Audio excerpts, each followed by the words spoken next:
Hi, I'm here with Colby Day, the screenwriter of Spaceman, which is on Netflix currently. It's actually at the number one spot on the movie slot on Netflix. So thanks so much for joining me today. We're going to talk for a few minutes about the process of writing this and adapting it from the book. How are you today, Colby? I'm good. I'm excited to be here. And excited to have such a weird, wild movie out in the world. It's crazy. It's I went in well, actually not relatively entirely blind. I just knew Sandler was in it, and I love his dramatic roles recently, so I went straight into it, and I just absolutely loved your writing. Um, Thanks.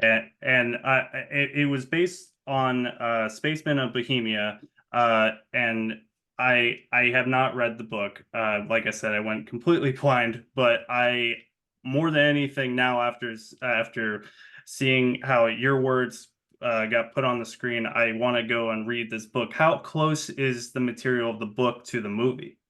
The central conceit all remains the same, and the book is, by Yaroslav Kalfach, who is a native Czech who was raised in the U.S., and so the Okay. Czech Republic and the background of the story are all the same. But I think when you're adapting a book, you end up with how do we compress and tell the story within 2 hours? And so, what I'm excited about as a fan of the book is that there is a lot more story for people who then go get to read the book. So, yes, I hope you get to read it because it's a beautiful book. Yeah, no, I'm very excited to sit down and read it. It's a book I was unaware of up until I saw the film, so I'm I'm glad it's on my radar now.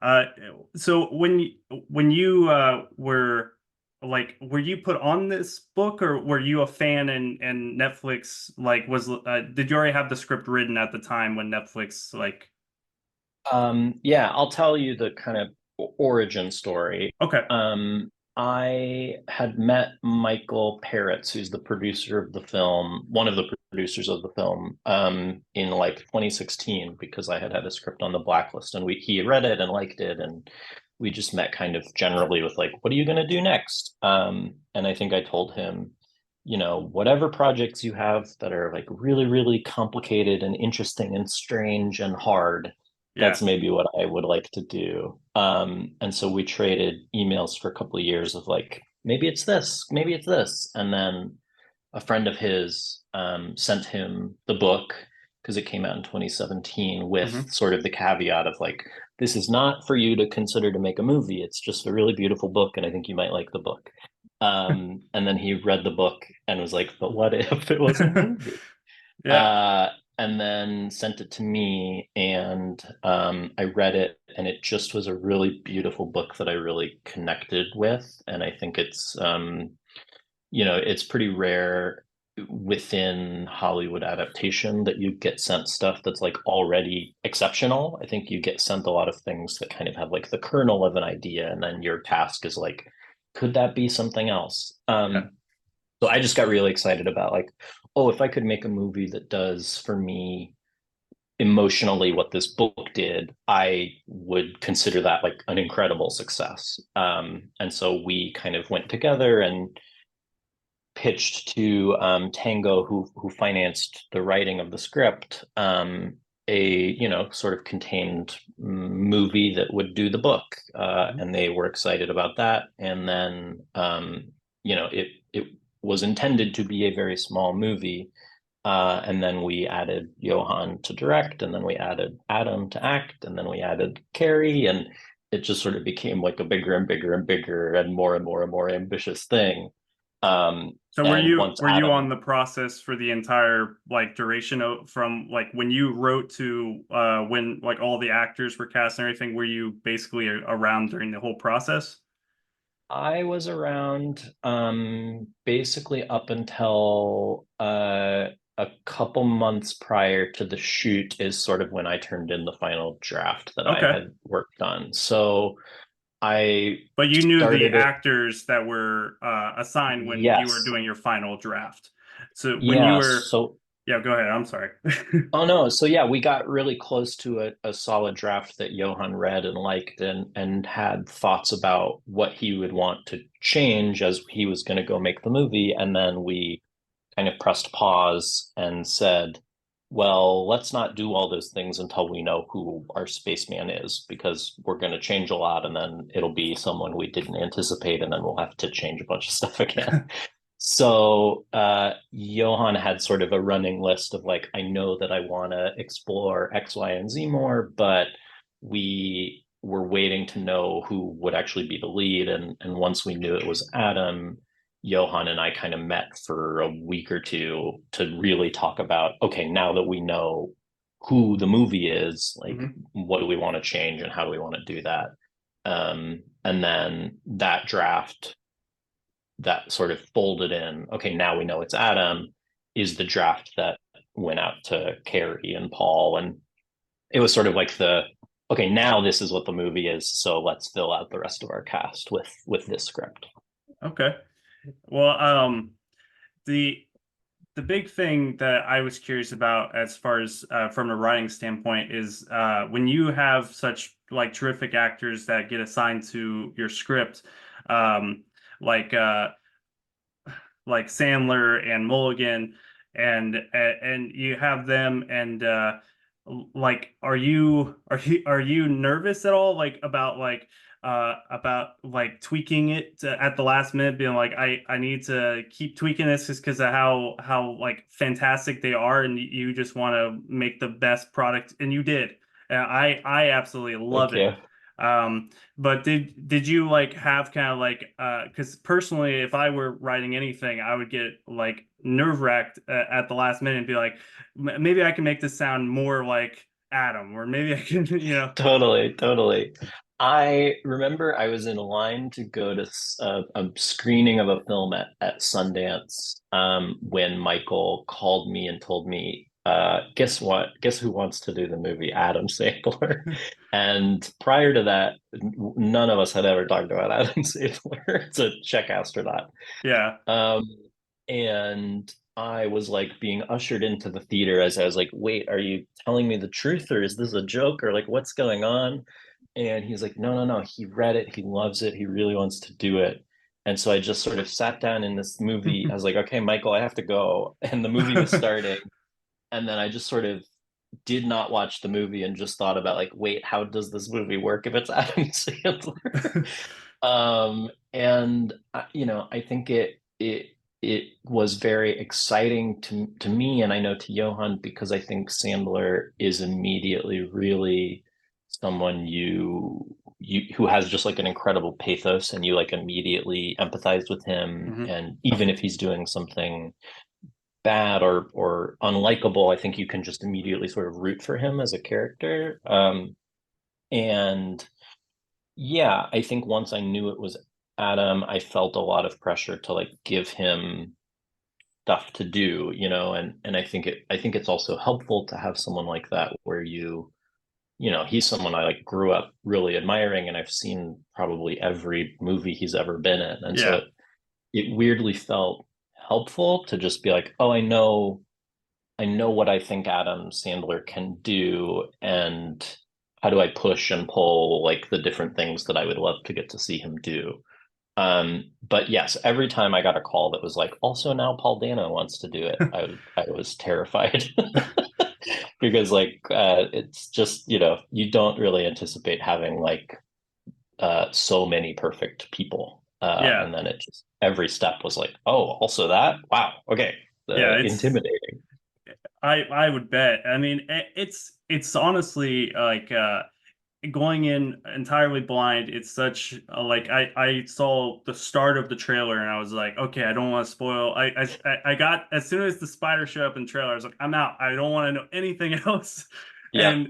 And Paul Dano and Sandler, they go off one another so well, and it's so incredible. And and just from a filmmaking standpoint, I mean, that's just such a awesome thing that have such a connection. Like I teared up at the end, and it's just such a when you have such talent there, and then the talent's able to deliver on your words and the original author's words, and really make such a wonderful piece of cinema. It's honestly at this current time my favorite film I've seen this year.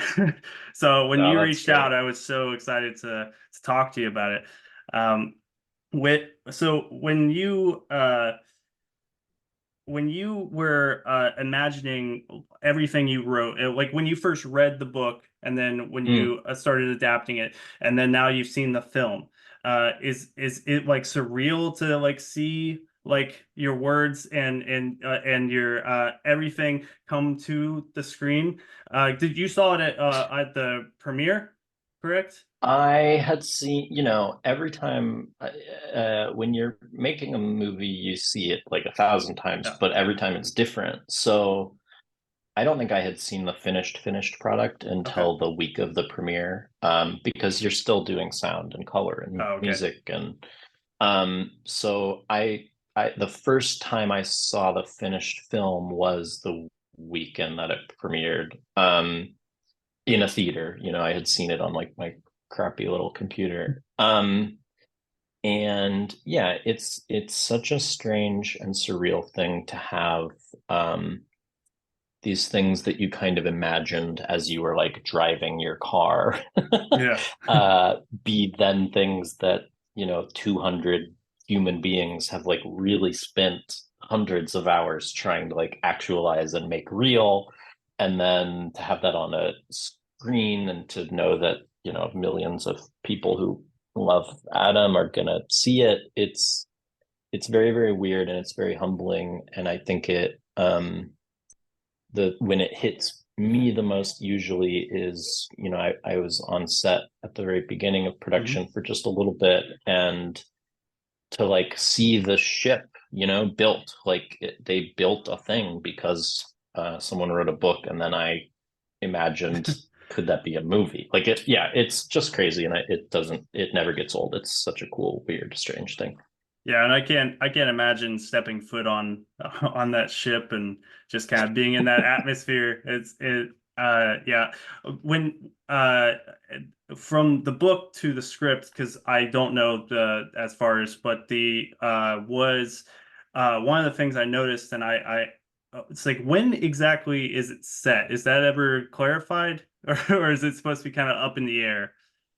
The book's rules are a little more clear than I think they are in the movie, and I think the book really has like an added layer to the story of what it means to be Czech, what it means to be from a country that really only started in 1989 when the Soviet Union fell. What does it mean to have this identity where you aren't really the West, but you aren't really the East? And so there is a big component to the book of sort of, how the Czech government deciding, one of the ways that we can define what the Czech people is we can go to space. And so it's a little more clear within the book of like, okay, this is the present day, and they've sort of decided this will be what makes the Czech Republic, a nation, is we will go to space. And I loved all that texture so much, and I loved everything about that. And as you sit down and you talk to the director, you're also trying to navigate like, okay, what makes the book interesting, what makes the script interesting, what makes the movie interesting, and with each iteration you kind of end up with a reconfiguring of what the product is. So all that stuff sort of fell out and feels a little more ambiguous and a little bit timeless, Yeah, no, in the I movie. Yeah, definitely the timeless factor, because yeah, I really liked in my eyes, it felt very like kind of like an older fashioned like ground control, totally. and yeah, it felt very not yeah, it just felt very kind of like you were in a time period that like an alternate time period that you could just fully Yeah. invest in.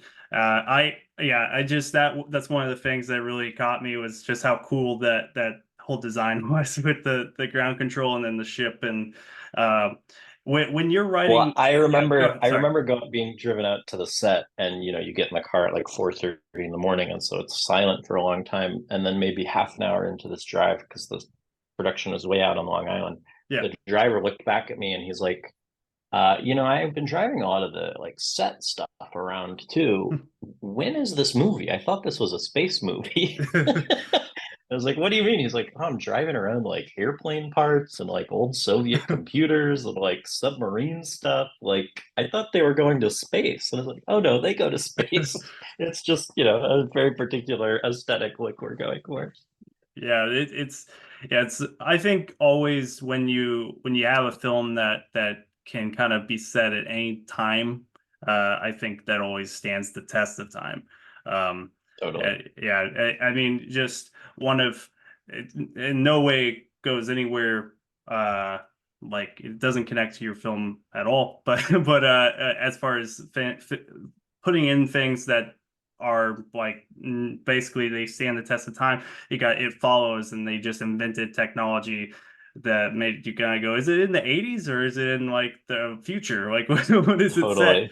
So uh but yeah, no, when you are writing like from a visual standpoint, as far as like the space scenes, like when you are is that like written down like in great detail, like because like visually it's like a stunning film, so I'm just curious, is that like did you have a hand in that, or is that like you give like an overall feel for how it's supposed to be, and the visual effects team come in and just go, this is this is this is how it They, is. yeah, they went crazy in the best way. Yeah.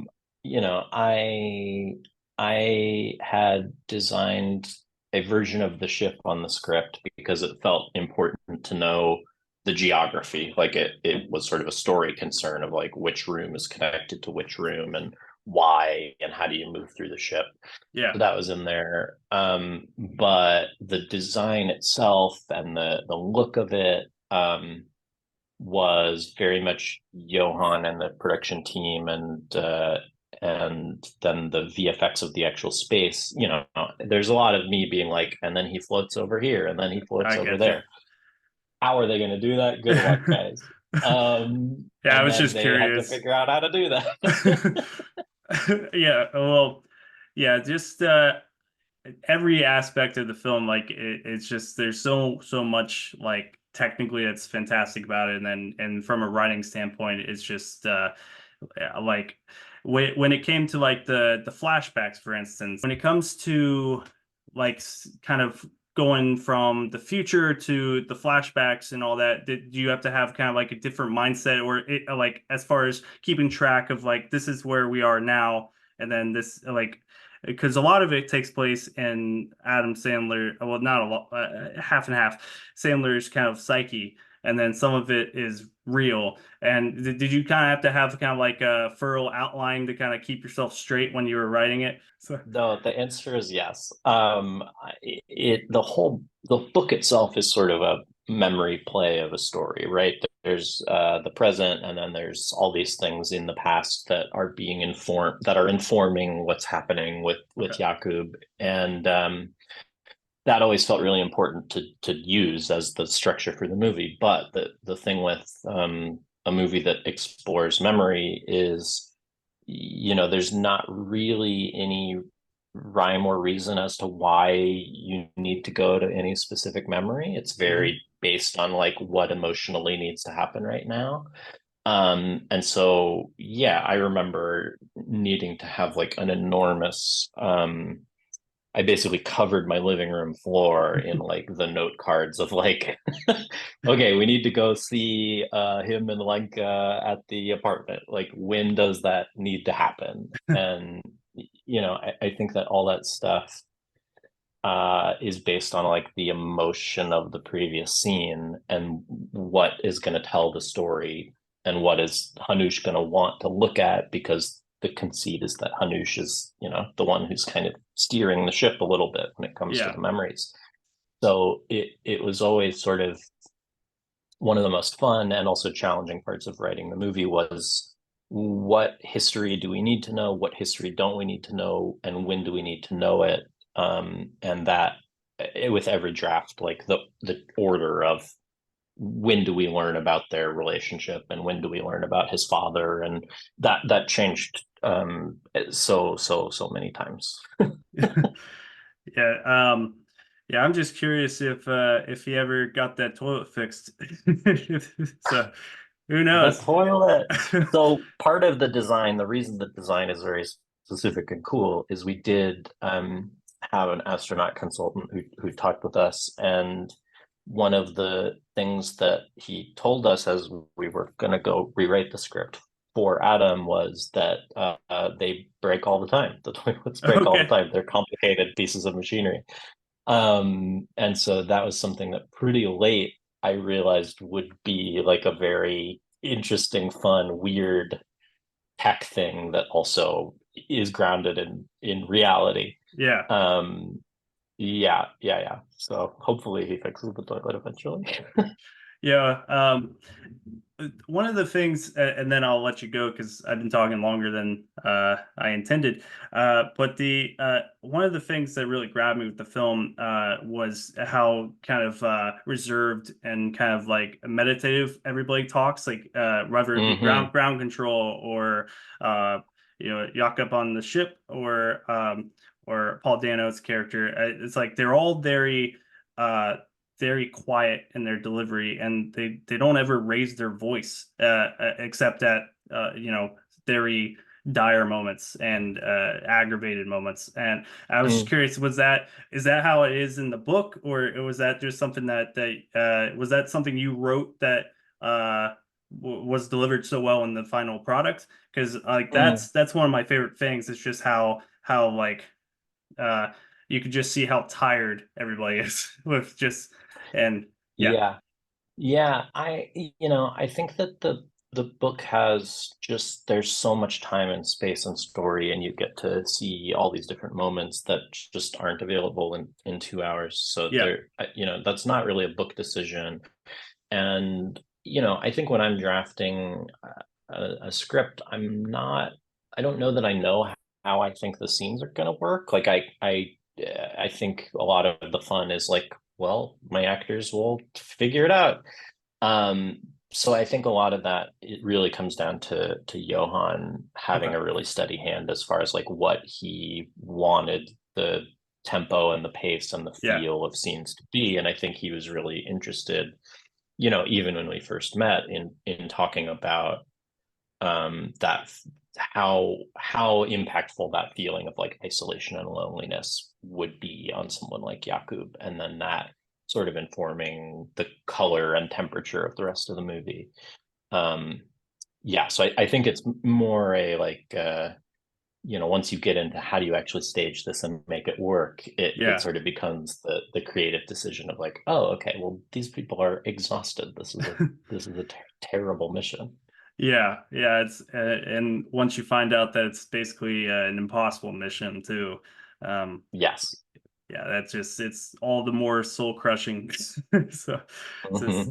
but uh, once again, absolutely loved everything about the film. I loved your writing, and I can't wait to see what you do next. Do you have Yeah. projects on the horizon? I'm assuming, or Yeah, that. I have another movie called In the Blink of an Eye that I wrote, that Andrew Stanton of Wall-E and Oh, Finding Nemo directed, sort of his next live action movie. And well, that's that awesome. stars, yeah, Rashida Jones and Kate McKinnon and Daveed Diggs.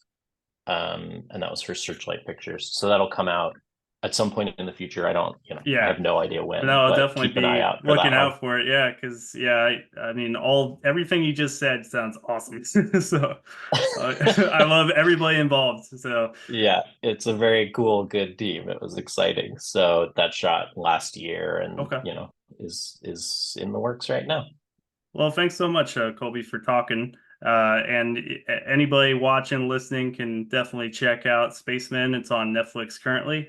Just make sure to check it out as soon as possible and just watch it again and again because it's really one to see. So thanks Thank again, you. Colby. Thank you.